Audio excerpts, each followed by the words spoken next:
Bonjour, moi je vais vous parler de l'activité qu'on a fait hier soir. C'était sur le satellite du futur. On devait imaginer un projet pour créer un satellite futuriste. Et donc on était par petits groupes et on a adoré parce que c'était ludique et c'était aussi un moyen de décompresser par rapport à la journée. On a pu utiliser les connaissances qu'on avait acquises tout au long par rapport aux satellites, comment ils étaient construits, tout ça, donc ça nous a aidés dans ce projet. Et aussi par rapport à la manière de réfléchir, on avait vu des ingénieurs tout au long de la journée, donc c'était un peu la manière sur laquelle on a réfléchi parce qu'on devait penser à un problème pendant 10 minutes environ. On devait trouver à qui cela profiterait et pourquoi on voulait le faire. Et donc c'était notre problématique. Et on devait ensuite trouver une solution et créer un satellite qui serait donc la solution au problème. Donc toutes les solutions qu'on a fait, enfin les sujets qu'on a fait, c'était en partie sur l'écologie. Donc il y en avait 4 je crois dessus. Donc il y avait un aspirateur à carbone. Un autre c'était récupérer l'énergie solaire pour l'utiliser comme on n'a plus trop d'énergie. Enfin, il y a des problèmes avec les énergies fossiles aujourd'hui dans le monde. Ensuite, il y avait la solution de dépolluer les orbites terrestres en récupérant les déchets spatiaux en orbite. Il fallait préparer un oral et passer en travail en groupe. Donc ça nous a aidé aussi pour plus tard, pour notre futur. C'était un entraînement. Donc on avait aussi le sujet de la défense. C'était envoi d'un missile sur une zone ciblée, donc c'était un satellite qui faisait ça. On avait la santé, donc c'était un satellite qui envoyait des secours rapidement à une personne en difficulté. Par exemple, donc c'est cette affiche là, c'était Sting Alive, c'est un exemple.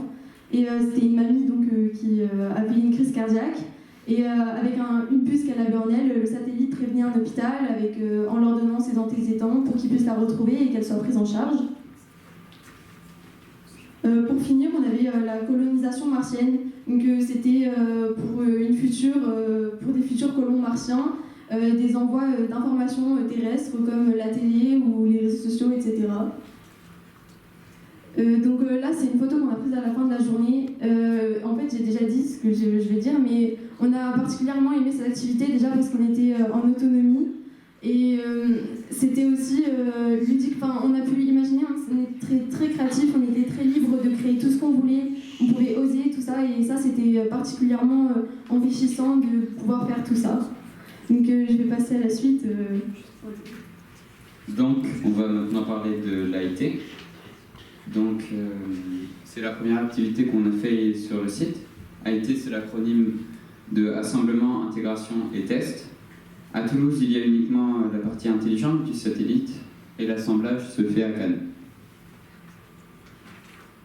Donc, l'AIT, c'est un processus qui consiste à assembler les différentes parties du satellite et à tester tous ses équipements, mais qui va aussi plus tard jusqu'au suivi durant la mission. Donc le processus va de la phase d'intégration jusqu'au lancement. Donc tout d'abord, la phase d'intégration, elle est réalisée en salle blanche. Donc c'est un environnement très contrôlé pour l'humidité, la pression, la température, pour que tous les équipements du satellite soient préservés. Ensuite, le satellite est assemblé et de nombreux tests sont réalisés par phase. Donc notamment une anticipation des facteurs pouvant influer sur le satellite une fois dans l'espace, comme la température, le rayonnement ou la comptabilité électromagnétique, comme ils ont pu en parler avant. Ensuite, il y a des vérifications de la masse totale du satellite, du centre de gravité, et enfin des tests comme des tests de déploiement des panneaux solaires et des performances radioélectriques.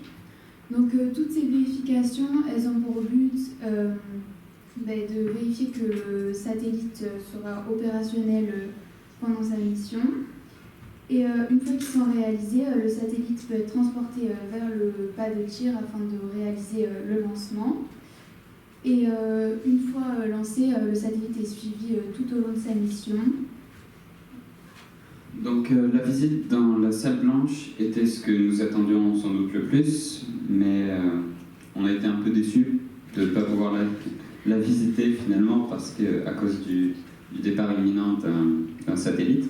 Cependant, c'était une visite intéressante pas que le déroulement compterait autant d'étapes, surtout de tests.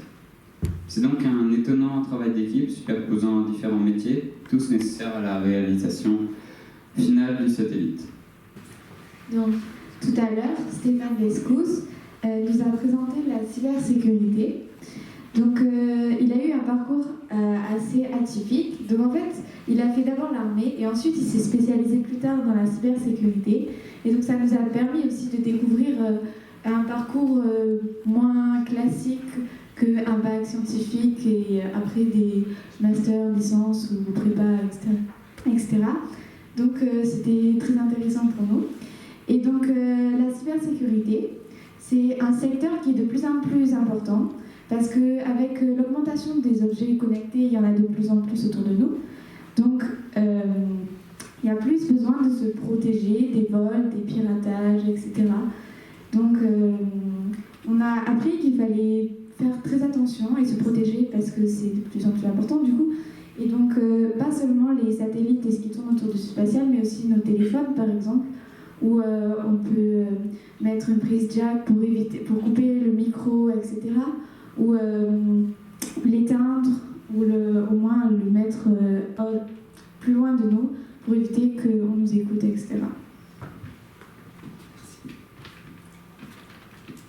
Alors, dans la cybersécurité orientée vers le grand public, nous avons vu que ce qui était le plus important, c'était d'assurer la disponibilité des services. Donc, les services que nous connaissons tous, comme par exemple Facebook, Twitter, tout ça.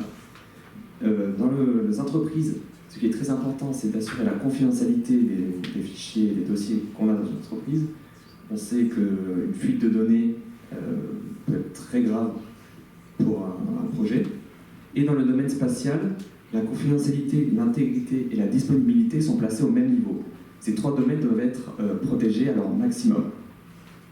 Alors, pour pirater un satellite, vu que c'est la seule chose qu'on peut faire dans l'espace, vu que les armes ne sont pas autorisées, la méthode consistait à pirater un téléphone ou un ordinateur via des logiciels malveillants ou des faux logiciels contenant des virus que l'on pouvait attraper sur des sites un petit peu douteux,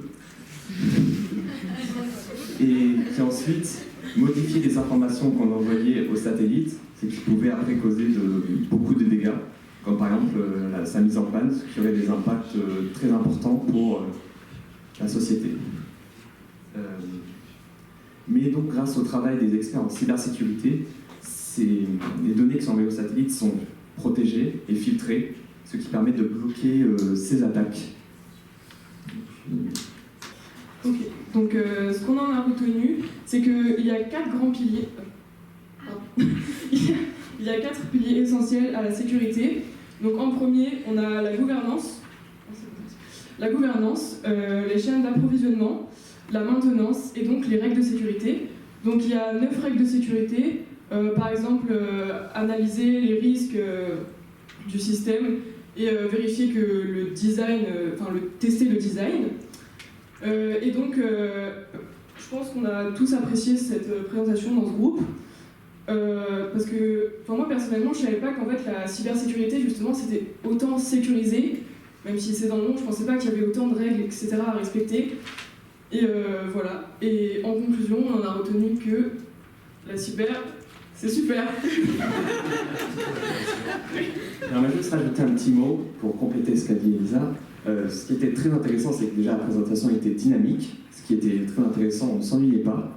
Et puis surtout, peu importe le niveau de chacun en informatique, on pouvait tous comprendre et apprendre de nouvelles choses. Et ça, je trouvais ça très très bien. Bon. Nous sommes donc dans l'entreprise Thales Alenia Space qui se spécifie dans les domaines scientifiques. Pour accéder à ces domaines, il n'y a pas de parcours déjà tracé.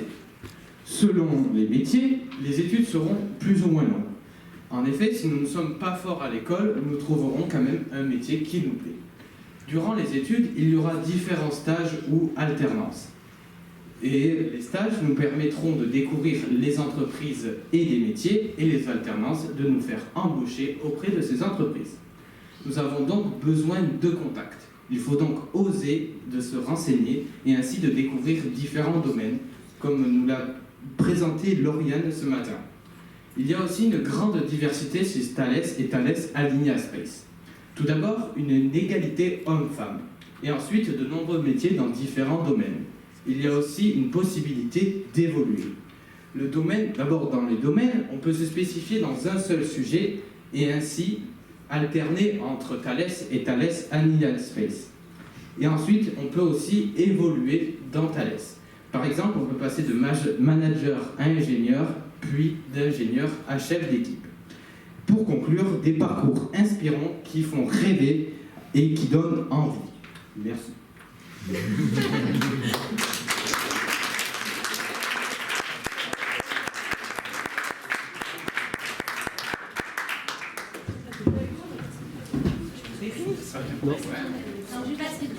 Nous remercions l'entreprise Thales Alenia Space de nous avoir suivis avec ces 2 jours, surtout vous, Laurine, merci beaucoup. Florence.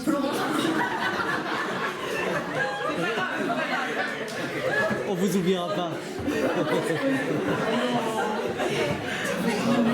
Et merci à tous les ingénieurs qui nous ont présenté leur métier. Et voilà, merci beaucoup, merci à tous. Ça a été très enrichissant.